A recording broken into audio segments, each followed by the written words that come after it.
Olá, professor Sérgio Dai, sou João Paulo. Vou fazer a minha apresentação sobre o motor de indução monofásico. Inicialmente, eu falarei sobre 3 tópicos. O primeiro, teoria do duplo campo girante, teoria do campo cruzado e a partida com o uso do capacitor. Bom, fazendo aqui uma breve introdução, nós temos a imagem de um motor monofásico. Aqui em cima a gente vê um elemento que é o capacitor, e nós vamos entender o porquê de utilizar um capacitor. Bem, o motor monofásico ele é feito com uma ligação fase neutra, normalmente entre uma tensão de 127 volts e 220, e ele é aplicado nas áreas onde a gente não tem um fornecimento de energia elétrica trifásica, ou quando a gente precisa de baixa potência dos equipamentos. Então, um ventilador, motor de um refrigerador, furadeira, etc. Bom, aqui no princípio de funcionamento da teoria do duplo campo girante, nós temos essa imagem aqui, onde a gente tem um estator e aqui o nosso rotor, e o campo produzido por esse estator, ele vai estar alinhado com esse campo do rotor, certo? Porque a tensão que vai ser fornecida nos enrolamentos vai criar uma corrente, mas essa corrente vai produzir esse campo, e eles ficam alinhados, como se fosse um polo norte-sul, ou seja, esse motor aqui ficaria como se estivesse em um curto-circuito, funcionando como se fosse um transformador. Bom, aqui nessa outra imagem a gente consegue ver a força retrógrada,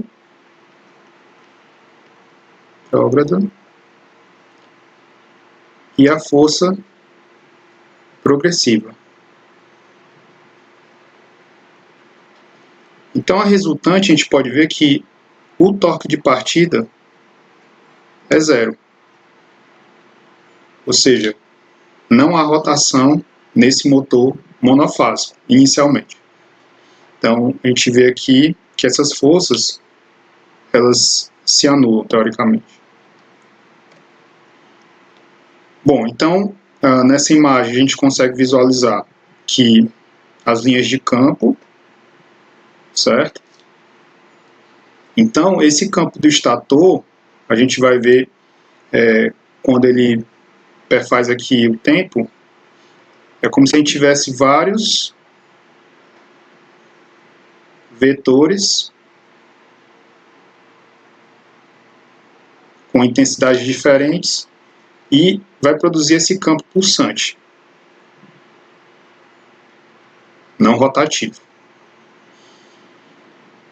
E como é que a gente vai resolver isso? A gente vai já ver quando a gente for explicar o movimento e inserção de um capacitor. Bom, então, observando aqui o motor monofásico de indução, para ele poder rotacionar, a gente vai ter aqui o enrolamento principal e vai ser necessária a inclusão de um enrolamento defasado de 90 graus para gerar esse torque inicial. A gente também possui uma chave centrífuga, que ela desliga esse enrolamento auxiliar quando ela obtém uma rotação, uma certa rotação, e aí essa chave centrífuga é desligada. Então, se a gente for ver aqui o campo do estator, ele pode ser decomposto no campo anti-horário e no campo horário. Então, a gente percebe aqui, quando eles estão alinhados, esse vetor é um pouco maior. Já nesse outro aqui, quando eles formam esse ângulo, esse campo aqui já é um pouco menor se comparado a esse. Então a gente pode ver que, na medida que esses campos, né, se articula, a gente tem essa pulsação, que vai explicar essa movimentação pulsante. Bom, no princípio do campo cruzado, no livro do Chapman, ele coloca já esse rotor em movimento, ok? Já tem uma velocidade de operação que foi realizado por algum método externo, ou seja, um capacitor de partida ou um enrolamento auxiliar.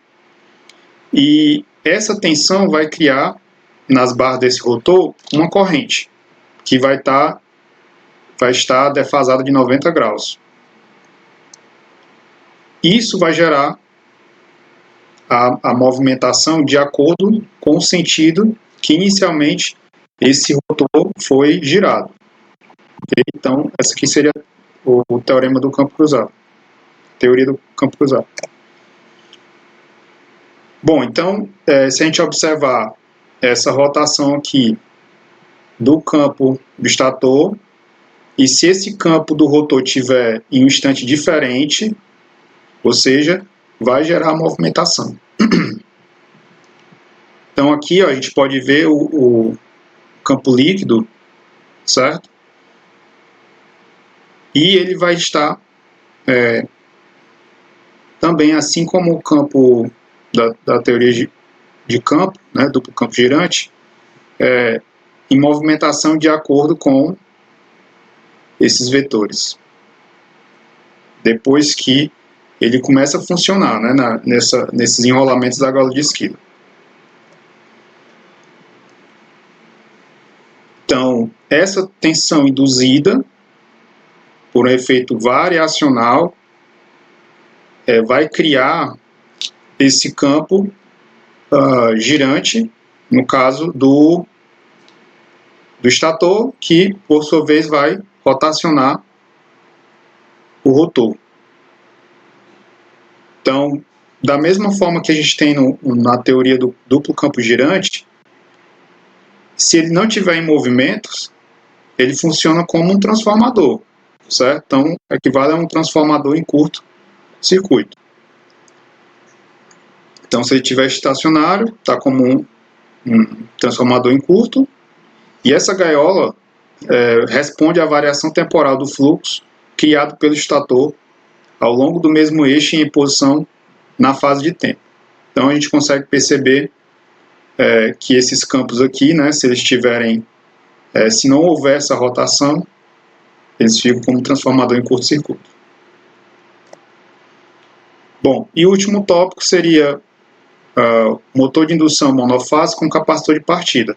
A gente tem 3 métodos para encontrar uma forma de partir esse motor. Então, esse enrolamento de fase dividida, enrolamentos com capacitores e polos sombreado estator. Nós vamos falar sobre o uso do capacitor. Bom, então, a gente já tinha visto essa imagem, esse desenho aqui do motor, a gente tem um rotor. Esse enrolamento auxiliar, ele vai criar um torque defasado de 90 graus em relação ao enrolamento principal, ok?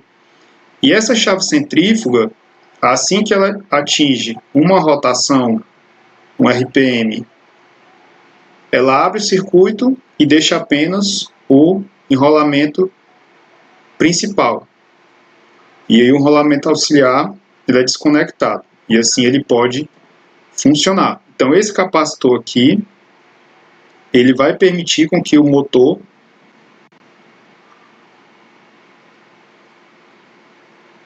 de indução